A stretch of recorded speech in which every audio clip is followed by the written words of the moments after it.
This is the first time I've ever been here, ever, where there's no other people. Never. It is an all too quiet Monday afternoon in the Palisades. The polo fields of the historic Will Rogers Ranch should be filled with people, the trails with hikers, the house with visitors. Oh, it's so weird to, like, I knew where every room, upstairs. Yeah. So it was 2 stories. It's 2-story. I remember the staircase, and this was the main fireplace, right? This was the fireplace. The main room. The main room. Or that iconic photo. Yeah. Of all the families sitting. Meet Jennifer Rogers, the great-granddaughter of the great Will Rogers. Once there was a time when nothing big could happen in America without Will Rogers being summoned to the scene to make it official. Will Rogers was an everyman who roped and rode his way to unbelievable fame worldwide. He was a humorist and a columnist and never at a loss for words. We must have some 80 or 90,000 people here tonight. That's the most people that ever paid to see a politician. There's nothing that can prepare you for this. I grew up coming here for camp, school trips. Seeing all this now is so sad. I did not realize that you were seeing the property for the first time. I couldn't look at it when we drove up in the parking lot. I knew what I was going to see, but until you see it in person.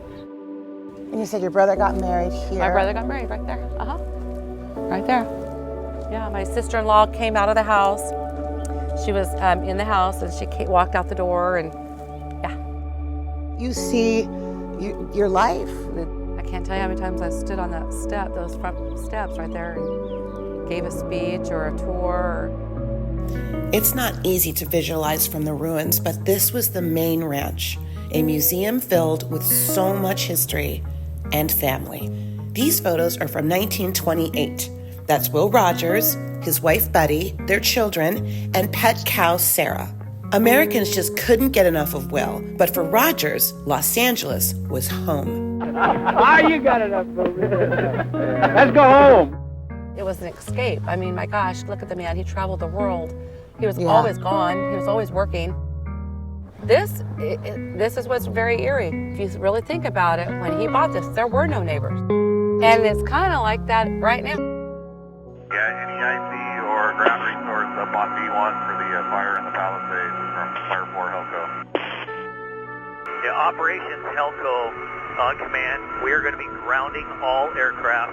Based on the wind conditions right now, we're ineffective. You have no aircraft on the incident right now. I didn't sleep that night because I watched the news, watched everything burning. State Parks was able to get as much as they could out of the house before they had to evacuate. It's just kind of an adrenaline rush. We kept checking the hillside, so everyone started jumping in and packing stuff. I noticed that the smoke was kind of starting to swirl, and that's when I knew, okay, I think it's time, we gotta go. Palisades ICLA, reported fence, possible threat to structure, address 946 Rebus Canyon. A couple of us took some photos, and so we left about 5:15, and I'd heard that the fire was in the park by 6. I'm here in Claremore in Will's replica office. That's exactly like the one that we lost last night.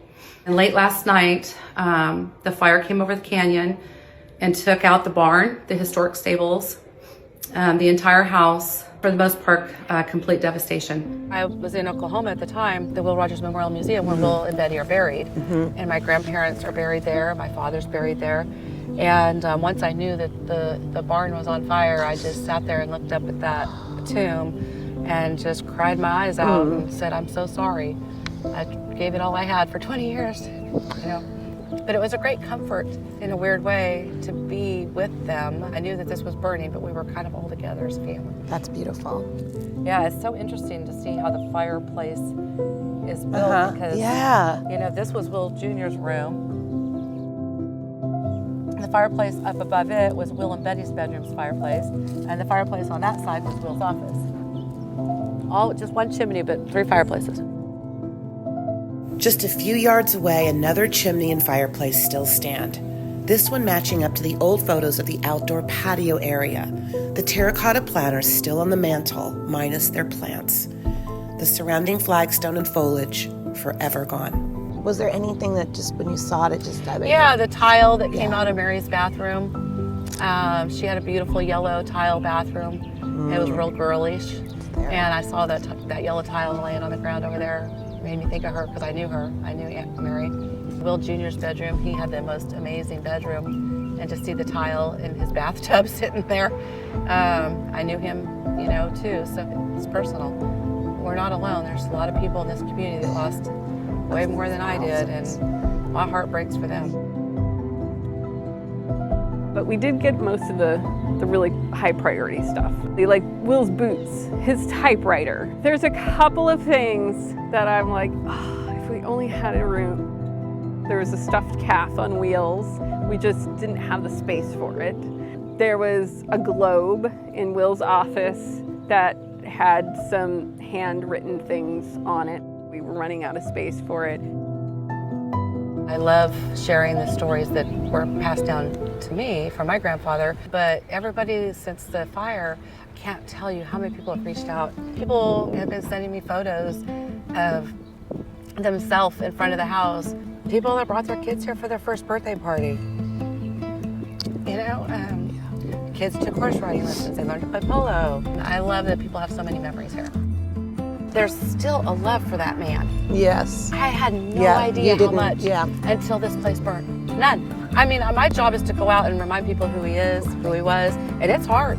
But man, I'll tell you what, he's alive, and that makes me happy. I'm honored and touched to be here with you on this You're day. sweet. Thank And I you. really, my heart really goes out to you. Well, thank you.